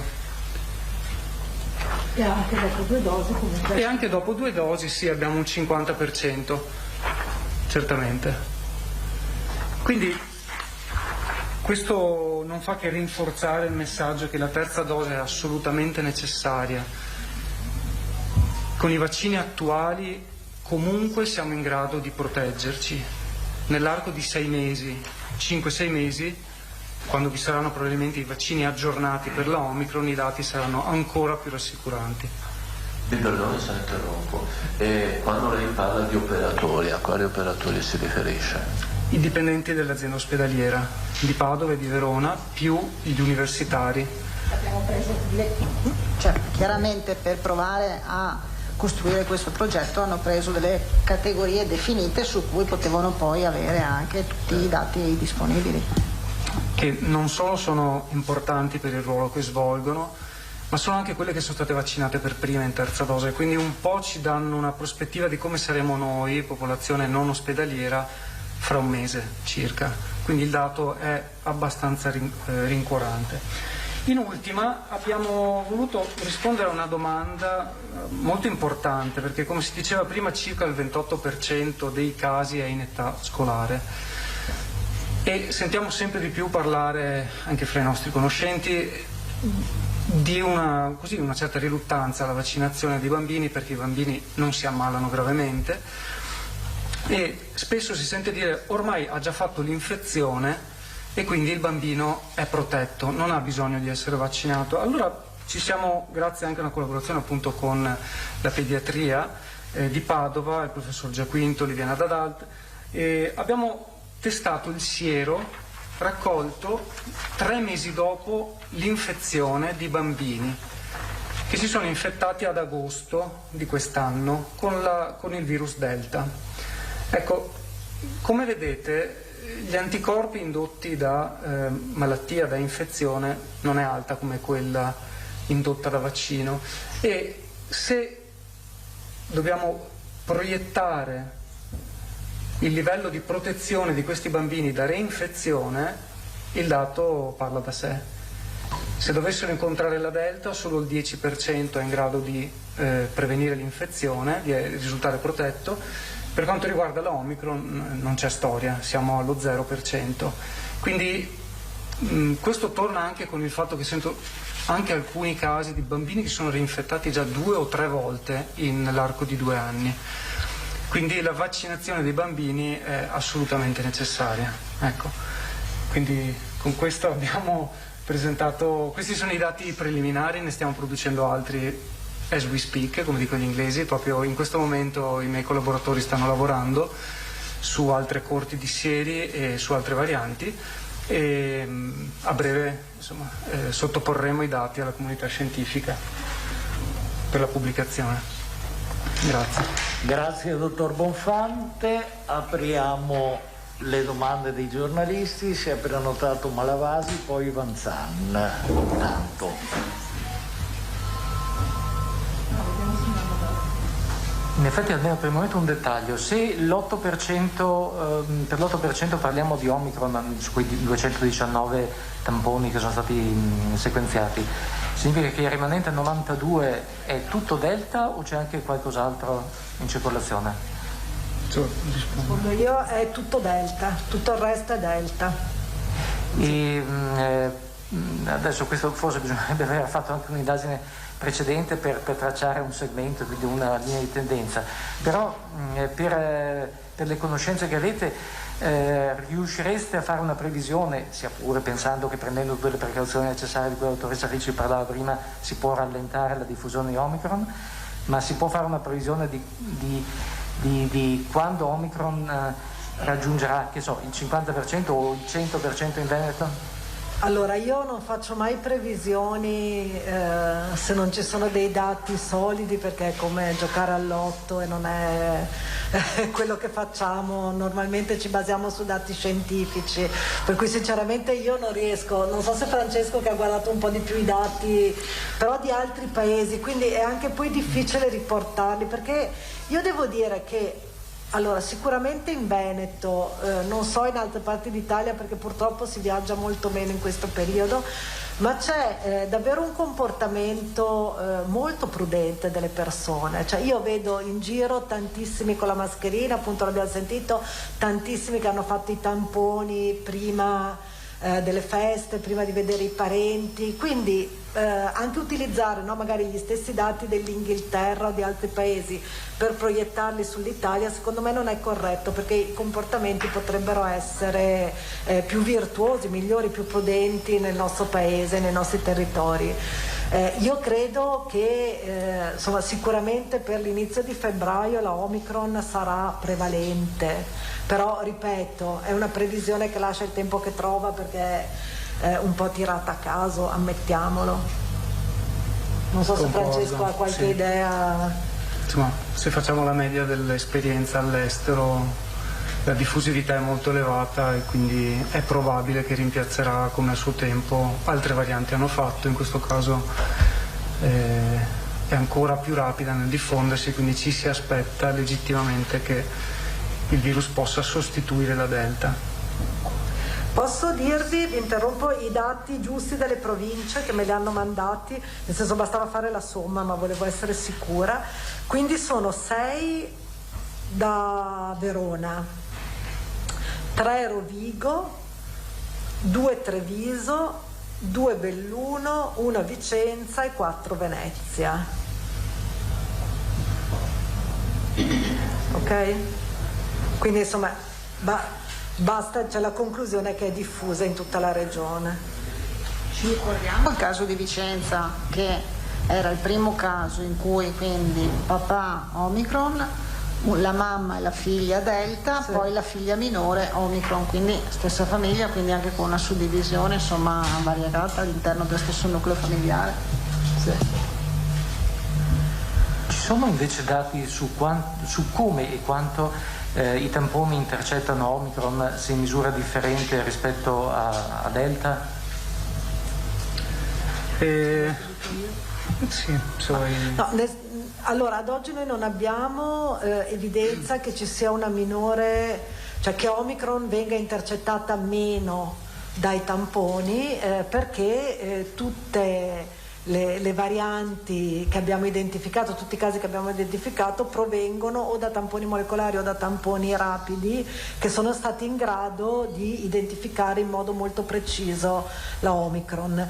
Esistono alcuni tipi di tampone che però non vengono utilizzati in Veneto, che dimostrano una parziale non identificazione della Omicron e quindi permettono di fare un pre-screening della Omicron, nel senso che falliscono uno dei target, che sarebbe un difetto di quei tamponi lì, ma in questo caso questo difetto viene sfruttato per sospettare solo la presenza della Omicron, ma sono tamponi che appunto non vengono utilizzati in Veneto, per cui noi non abbiamo questo dato e non so se sia uno svantaggio, nel senso che siccome è solo un sospetto è meglio identificarli pienamente e poi fare il sequenziamento perché è un dato più certo. Forse un'ultima cosa, poi mi taccio. Rispetto invece alle fasce di età, Omicron dà la sensazione, in caso vostro l'avete misurato e ne avete contezza, insomma, che colpisca determinate fasce di età in maniera differente rispetto a Delta? Ma i dati sono ancora preliminari e, come diceva la dottoressa Ricci, le varie corti, i vari studi di popolazione sono pesantemente influenzati dal contesto culturale, dall'uso delle mascherine, dal tipo di misure di controllo e distanziamento di ogni paese, quindi traslare i dati del Sudafrica, che è il primo paese ad averne fatto esperienza, in Italia non è facilissimo. Però al momento quello che colpisce la Omicron è la diffusibilità e quello è il fattore determinante.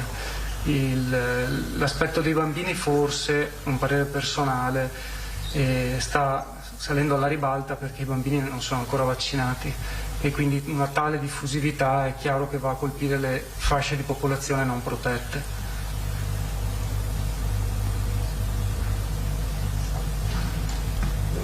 Ad Avanzano. Buongiorno. Uno dei regali più in voga questo Natale è stato il test sierologico per la conta degli anticorpi. Vale o non vale secondo voi? Neanch'io lo sapevo e servito su un piatto d'argento, direi. Il test sierologico, vi dico solo che nell'arco di 2 mesi, da marzo a maggio 2020, ne sono stati approvati quasi 250, quindi c'è di tutto e di più di test sierologici. Ci sono quelli altamente specifici e in grado di dare un'informazione simile a quella che generiamo noi, presenti ovviamente in siti specialistici come appunto l'azienda ospedaliera di Padova, di Verona, nelle medicine di laboratorio, e test invece che sono meramente un sì-no, hai anticorpi, non hai anticorpi. Se questo era vero prima della Omicron, adesso per avere un'idea del livello di protezione purtroppo non ci sono test disponibili sierologici in grado di dare un correlato del livello di protezione. proprio perché il virus è mutato profondamente e quindi i test esistenti sono ancora basati sul virus di ormai quasi 2 anni fa. Quindi basarsi su una positività o una forte positività anticorpale anche con il migliore dei test sierologici in commercio adesso è completamente inutile, questo lo posso dire senza tante remore. Bene. Dall'esperienza che avete fatto voi all'Istituto Zooprofilattico Sperimentale delle Venezie, secondo voi è presumibile che dovremo fare la 4ª dose? Fino all'altro ieri, se vi ricordate, Israele era il promotore delle 4th dosi, ad oggi si sono fermati anche loro, sono in attesa di evidenze scientifiche più solide che tengono in considerazione sia della letalità del virus sia del calo degli anticorpi post 3ª dose. C'è chi specula che dopo la 3ª dose gli anticorpi dureranno notevolmente di più rispetto alla 2ª dose e che saranno più cross-reattivi anche contro diverse varianti, non solo contro Omicron, e chi ritiene invece che gli anticorpi avranno una stessa cinetica di decadimento come visto quest'estate. È decisamente troppo presto per esporsi da questo punto di vista. Grazie. Prego. Ci sono altre domande? Chiedo. Se posso solo aggiungere, scusa, rispetto a una possibile 4ª dose, sappiamo che i produttori di vaccino stanno aggiornando i vaccini per essere più efficaci nei confronti delle nuove varianti e possibilmente per avere uno spettro d'azione per più varianti, no? In modo più ampio possibile. Quindi un'ipotesi potrebbe essere che la 4ª dose, quindi un'ulteriore vaccinazione il più avanti possibile, venga fatta con dei vaccini nuovi. Quindi no, dottoressa, scusa se la interrompo, lo studio che voi avete fatto dimostra che il vaccino, tra virgolette, è quello vecchio, cioè quello che abbiamo iniziato il 27 dicembre del 2020, quando non c'era l'Omicron e avevamo l'Alfa, se non vado errato, come prima variante, funziona? Certo. Sì, addirittura era il virus One, perché poi l'Alfa è arrivata, no? La notte di Natale dell'anno scorso qui da noi. Sicuramente sì, è chiaro che ci saranno magari dei vaccini più efficaci verso le varianti e soprattutto la cui efficacia duri di più nel tempo. Quindi per il momento facciamo la 3ª dose che abbiamo dimostrato funziona benissimo e aspettiamo a vedere poi insomma per quanto tempo questa protezione durerà. In questo momento nessuno lo può dire. Sì, aggiungo solo un'altra cosa, che in 100 giorni, così è dichiarato dalle aziende farmaceutiche, i 2 principali produttori sul mercato, senza fare nomi, sono in grado di aggiornare la cosiddetta pipeline, quindi tutta la piattaforma di produzione, che sono tempi impensabili fino a qualche anno fa. Questo grazie alla tecnologia mRNA. E quindi in 3 mesi saranno disponibili milioni e milioni, forse miliardi di dosi di vaccino pienamente protettivo contro Omicron. Ovvio che dopo vanno aggiunti i tempi di distribuzione, autorizzazione d'emergenza, eccetera, eccetera. Quindi c'è una buona probabilità che la prossima dose, non sappiamo quando, sarà con i vaccini più adeguati. Senta, una domanda un po' ingenua nella formulazione, me ne rendo conto, però rimbalza molto tra le persone, nell'opinione pubblica. All'inizio di questa pandemia il professor Paolù in questa sede disse che in genere i virus avevano una vita media intorno ai 2 anni. Esatto. Allora possiamo confidare in questa scadenza, oppure qua siamo di fronte a un vaccino, a un virus replicante infinito che ogni volta cambia denominazione e cambia quella?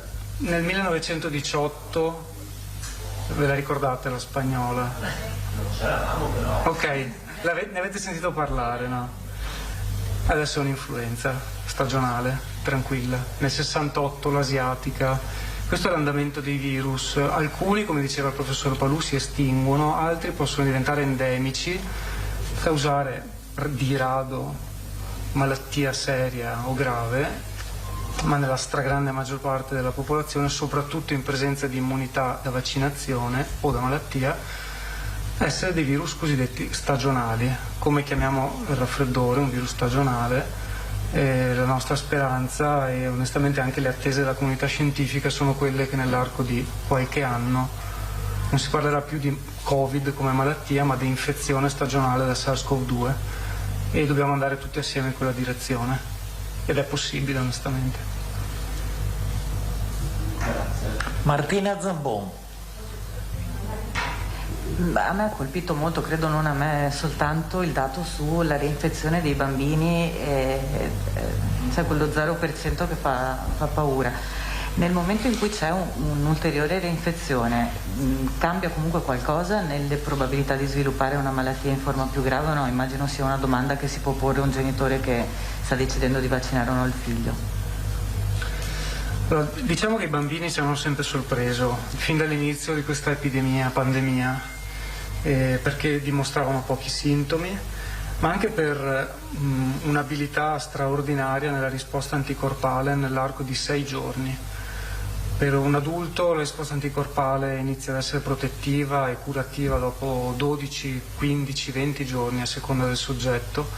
Nel caso dei bambini la risposta è veramente immediata, e esperienza anche così sul campo di tutti, i bambini si negativizzano anche prima e appunto non mostrano sintomi, questo per più fattori, non solo per la risposta anticorpale. Il punto di poter dare un'opinione su quello che sarà l'esito di una reinfezione da Omicron o da Delta è molto complesso. Questi studi qui sono ancora in corso, c'è bisogno di tempo per arrivare ad avere una corte sufficientemente grande di casi positivi che vengano monitorati nel tempo, perché appunto i bambini possono avere forme di long Covid cosiddetto, e per avere dei dati solidi dal punto di vista statistico, proprio perché sono pauci sintomatici, vi è bisogno di molto tempo e alti numeri, quindi credo che dovremmo riaggiornarci più avanti, ecco, sicuro. Grazie. Se non ci sono altre domande da parte dei giornalisti, e se i protagonisti non hanno... No, io... Prego, Assessore. No, solo perché prima chiaramente la dottoressa Ricci e il dottor Fante hanno detto appunto, e diceva anche il Presidente, che sono impegnati con noi da oltre 21 mesi. Ricordiamoci che loro insomma sono anche il centro di riferimento per la viaria, e sapete che noi con l'emergenza Covid abbiamo anche affrontato insomma in maniera buona anche un'altra emergenza, insomma, e il punto di riferimento, insomma il centro di riferimento è sempre l'Istituto Zooprofilattico delle Tre Venezie. Grazie.